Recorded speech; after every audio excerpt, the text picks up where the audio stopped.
Within us as women, there are many different feminine archetypes. And when there are some teachings that say that we only embody one or two archetypes, but everything that I've studied and learned and experienced and felt has showed to me that every single one of these archetypes lives within me, lives within you. But the thing is, we haven't actually taken the time to understand them, to discover them, to really utilize them for the strengths that they offer us.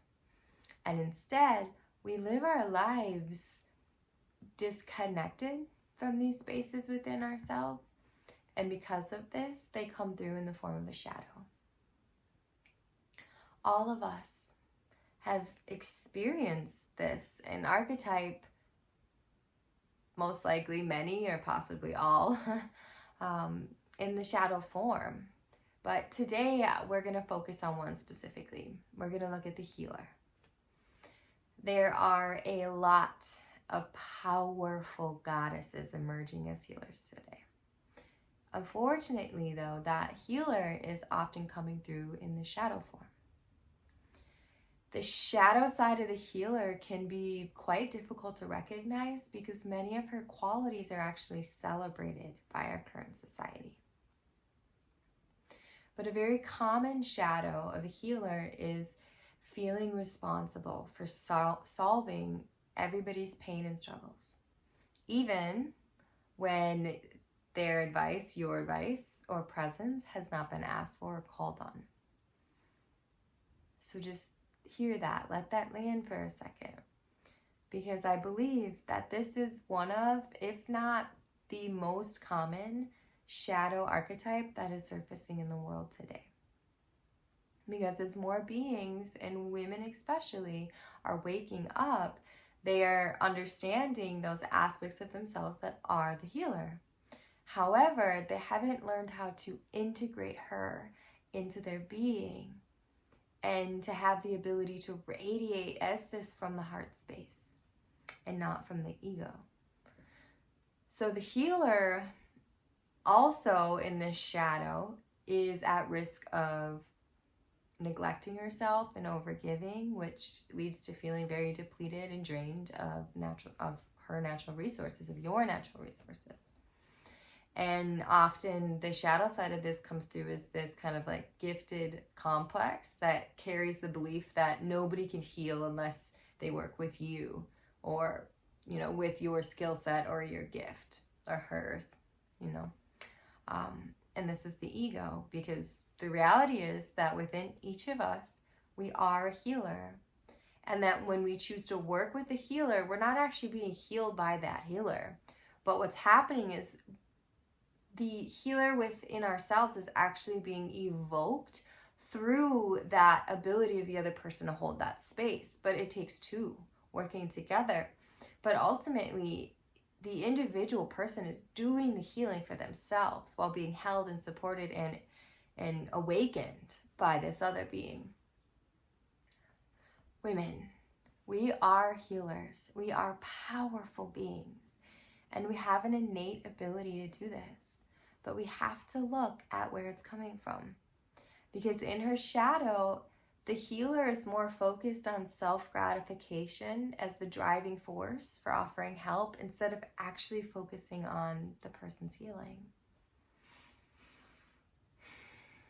So, some tips on how to really embody this healer archetype.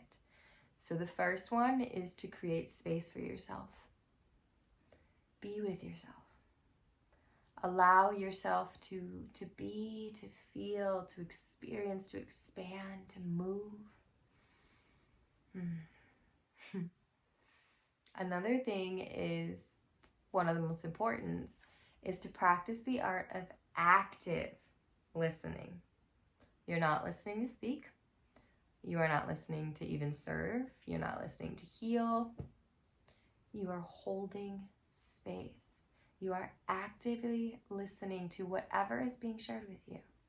You're not waiting for your turn to speak, to share your wisdom and your knowledge. You are just holding space. This is the power of the healer when she is truly embodied.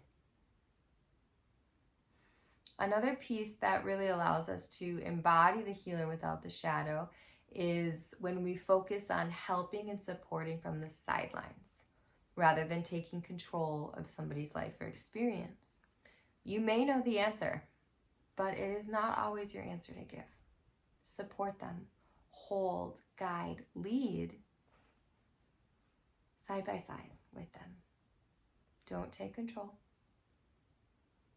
Support them, hold space for them, and pay attention to your true intentions when you are offering help.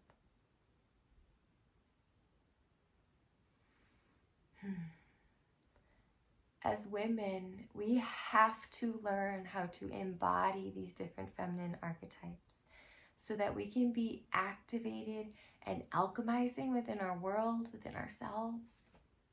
We have magic to create. We have magic to bring. And all of this is so much more powerful when we do it as a full self, with all of these aspects of ourself activated, on board, supporting, expanding, and offering from within us. So if you want to learn more about these archetypes, to learn about how they come through in the healing, the light, and how they come through in the shadow, how to embody them, how to activate them, how to allow every aspect of you to be known and understood. If that is you and you are ready to do this work, leave a comment. We can sign up for a call and we can explore the 12-week program that I offer called the Activated Alchemist. I have women moving through it right now who are having powerful, expansive changes and shifts and recognitions because they said yes to themselves. Are you ready to say yes to you? If you are, leave a comment.